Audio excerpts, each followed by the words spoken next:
గీతాంజలి చావుకి కారకుడైన రమేష్ రావు అనే వ్యక్తి అదే అపార్ట్మెంట్ లోకి వచ్చి ఆత్మహత్య చేసుకున్నాడు. నిన్న రాత్రి గీతాంజలి ఇక్కడికి దయ్యమై వచ్చిందని కొందరు అంటున్నారు, మీరేమన్నా చూసారా? ఇప్పుడు దయ్యాల గురించి అవసరమా? నేను సైకాలజీ గురించి మాట్లాడుతుంటే దయ్యాల గురించి మాట్లాడతావేంటి? వాటికి హార్ట్లు ఉంటాయి, అవి హర్ట్ అవుతాయి. అనవసరంగా పిచ్చి పిచ్చి మాటలు మాట్లాడొద్దు.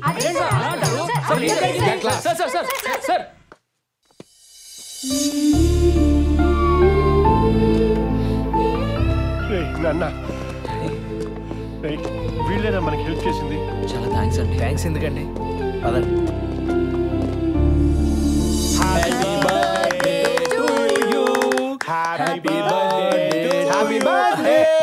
ఇంత లేట్ అయింది? గిఫ్ట్ తేడం లేట్ అయింది.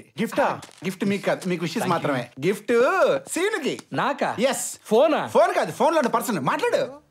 హలో హలో, నేను దిల్ రాజు. శ్రీనివాస్ మన వాళ్ళంతా చెప్పారు నీ స్టోరీనే మనం సినిమాగా తీస్తున్నాం, దానికి నువ్వే డైరెక్టర్.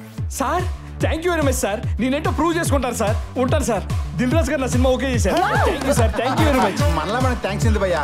ఏదో నీ ఫుడ్ తిన్నావు, నీ లైఫ్ లో జరిగినవన్నీ ఆయనకి చెప్పాం. చెప్పగానే పడిపోయి నీళ్ళు కొట్టలేపు లెక్కన సినిమా. థ్యాంక్ యూ అండి. Congratulations. Thank you. Congratulations. Thank you very much. అవును, ఇంతకీ సినిమా పేరేంటి? అది గీతాంజలి.